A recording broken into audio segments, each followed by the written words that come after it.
हमने कल बात की थी मल्टी टेनेंट कंसेंट की। आज हम उसका एक उदाहरण लेके चलेंगे बैंकिंग इंडस्ट्री। बैंकिंग इंडस्ट्री आज की डेट में बैंक सिर्फ बैंक नहीं, बैंक में आपको हर किस्म की सर्विस मिलती है। मेरे YouTube चैनल पे आपका स्वागत है, जिस पे आप रोज प्रिवेसी पे नया कंटेंट देखते हैं। और आज हम बात करेंगे कि कैसे एक बैंक में मल्टी टेनेंट कंसेंट यूज होता है। बैंक के पास नागरिकों की सबसे क्रूशियल सेंसिटिव पर्सनल इंफॉर्मेशन, उनका फाइनेंशियल स्टेटस, वो क्या कमाते हैं, कैसे, क्या सोर्सेज ऑफ इनकम हैं, ये बैंक के पास है। और आज की डेट में बैंक सिर्फ इस सेंसिटिव इंफॉर्मेशन में ही काम नहीं करता, उसके पास और भी चीज़ें हैं। आपके इंश्योरेंस, आपके सिक्योरिटीज, इन्वेस्टमेंट्स, क्योंकि आज की डेट में हर बैंक हर फाइनेंशियल सर्विस प्रोवाइड करता है। एक्चुअली अब वो सिर्फ बैंक नहीं रह गए, फाइनेंशियल सर्विसेज की कंपनीज बन गई। और क्योंकि अलग अलग सर्विसेज हैं एक ही आदमी के लिए, इसलिए कंसेंट का कहीं ना कहीं आपस में मिलना जरूरी है। सेंसिटिव पर्सनल डेटा, सबकी अपनी अपनी regulatory authorities, banking, investment, insurance. Banking के लिए आरबीआई है, इन्वेस्टमेंट्स के लिए सेबी है, इंश्योरेंस के लिए IRDAI है। तो सबके अपने अपने रेगुलेटर्स हैं, इसलिए ये रिस्क बहुत ज्यादा है कि क्रॉस चैनल डेटा अगर मिसयूज होगा तो कैसे हैंडल किया जाएगा। अक्रॉस यूनिट्स, लोन डिपार्टमेंट्स को आपका क्रेडिट कोड चाहिए, सैलरी स्लिप्स भी है उनके पास। क्रेडिट कार्ड डिपार्टमेंट को आपका स्पेंडिंग बिहेवियर चाहिए, आपके क्या क्या अकाउंट्स लिंक्ड हैं उनकी इंफॉर्मेशन भी है उनके पास। इंश्योरेंस डिपार्टमेंट के पास आपका हेल्थ डेटा है, आप पे कौन कौन डिपेंडेंट है, कैसे कैसे डिपेंडेंट है, इसकी पूरी इंफॉर्मेशन इंश्योरेंस कंपनीज के पास है।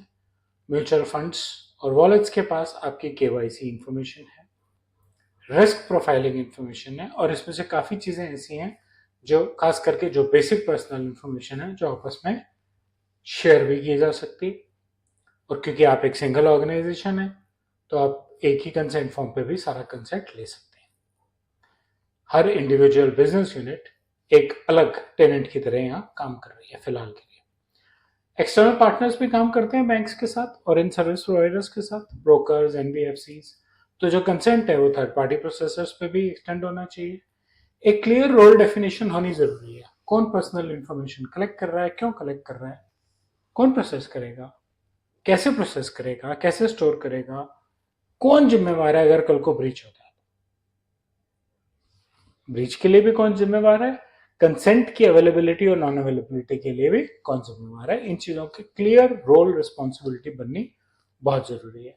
कंसेंट रिवोक करने का मैकेनिज्म, कंसेंट के ऑडिट्स क्या होंगे, कैसे होंगे, ये इंफॉर्मेशन होनी भी जरूरी है।